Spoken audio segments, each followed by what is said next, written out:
'Khan city' అనే టైటిల్‌తో ఉన్న తమిళ్ సినిమా నెట్‌ఫ్లిక్స్‌లో తెలుగులో స్ట్రీమ్ అవుతుంది. ఈ సినిమా ఎలా ఉందో ఈ వీడియోలో తెలుసుకుందాం. ఈ లోపల వీడియోనైతే లైక్ చేసి, ఛానెల్‌ని సబ్స్క్రైబ్ చేసుకోకుండా చూస్తున్నట్టయితే సబ్స్క్రైబ్ కూడా చేసుకోండి. ఈ సినిమా అంతా చూసిన తర్వాత నాకైతే ఓకే పర్వాలేదనిపించింది. ఇంక ఈ సినిమాని స్టార్ట్ చేయడం అయితే బానే స్టార్ట్ చేశారు. సినిమాలో ఉన్న మెయిన్ క్యారెక్టర్‌లన్నీ ఒక ఫ్యామిలీ అన్నట్టుగా చెప్పి, నెక్స్ట్ సీన్‌లోనే అంతా ఫ్యామిలీ కాదు, ఎవరి లైఫ్ వాళ్ళు లీడ్ చేసుకుంటూ ఉండి, ఫ్యామిలీగా ఎలా మారారు అన్నట్టుగా ఫ్లాష్ బ్యాక్ స్టార్ట్ చేస్తారు.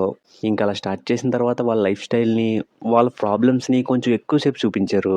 అదైతే చూడడానికి కొంచెం సో‌సో‌గానే అనిపించింది. ఇంక తర్వాత వాళ్ళు చేసే స్కాముల దగ్గరికొచ్చేసరికి కొంచెం ఇంట్రెస్టింగ్‌గానే చూపించారు. ఇంక సినిమాలో హీరో క్యారెక్టర్ చేసే కొన్ని పనులు చూస్తున్నప్పుడైతే 'లక్కీ భాస్కర్' సినిమా గుర్తొచ్చింది. కానీ సీన్స్ అయితే ఆ రేంజ్‌లో ఏమి లేవు. ఇంకిలా సినిమా ఫస్ట్ హాఫ్ చివరికొచ్చే వరకు సినిమా అయితే బానే ఉందనిపించింది. ఇంక సినిమా సెకండ్ హాఫ్‌కి వచ్చాకైతే సినిమా కొంచెం ట్రాక్ మారింది అనే ఫీలింగ్ అయితే వచ్చింది. సినిమాలో బాబు కిడ్నాప్ అయ్యాడనే విషయాన్ని స్టార్టింగ్‌లోనే చెప్పారు. సెకండ్ హాఫ్ అంతా కూడా బాబుని కాపాడడం కోసం ఏదో స్కామ్ చేస్తారు. ఆ ప్రాసెస్ అయితే ఎందుకో ఫ్లోలో వచ్చినట్టు లేదు. ఏదో ట్రాక్ మారిన ఫీలింగే వచ్చింది. ఇంక సినిమా ఫస్ట్ హాఫ్‌లో అంత పెద్ద స్కామ్ జరిగిన తర్వాత వీళ్ళందరూ ఫ్యామిలీగా మారారంటే ఆ సిట్యుయేషన్‌ని ఇంకొంచెం క్లారిటీగా చూపించాలి. కానీ ఈ సినిమాలో దాన్ని సింపుల్‌గా తేల్చేశారు. ఇంక సెకండ్ హాఫ్‌లో చేసే స్కామ్ కూడా చాలా ఆర్టిఫిషియల్‌గా ఉన్న ఫీలింగ్ వచ్చింది. ఇలాంటి స్టేజ్‌లో ఉన్న వాళ్ళు అంత పెద్ద స్కామ్ చేయడం అస్సలు కుదరదన్నట్టుగానే ఉంటది. కానీ సినిమాలో మాత్రం ఏదేదో చేసేస్తా ఉంటారు. అదైతే చూడడానికి చాలా ఆర్టిఫిషియల్‌గా ఉన్నట్టు అనిపించింది. పోనీ వీళ్ళ ముందు నుంచే ఏదైనా పెద్ద స్కామర్సా అంటే అదీ లేదు. ఏదో అవసరాల కోసం స్కామ్ చేసిన వాళ్ళలాగే చూపించారు.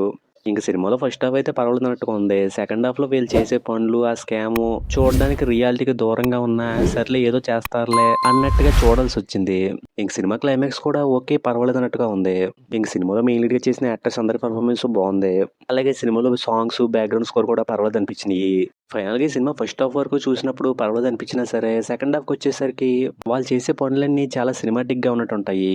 అలాగే అక్కడ క్యారెక్టర్ల మధ్య ఎమోషన్ కూడా సరిగ్గా చూపించలేదు. దానివల్ల సెకండ్ హాఫ్ అయితే అంత బాగా ఉన్నట్టు అనిపించలేదు. ఇంకిలా ఉండే సినిమాని ఒకసారి చూద్దాం అనుకుంటే మీరైతే ఈ సినిమాని ఒకసారి ట్రై చేసుకోవచ్చు. సినిమాలో అయితే ఎలాంటి అలర్ట్ కంటెంటు లేదు. ఫ్యామిలీతో కూడా చూసుకోవచ్చు. ఇక ఈ సినిమాకి నేనిస్తున్న రేటింగ్ అయితే 2.5 ఔట్ ఆఫ్ 5.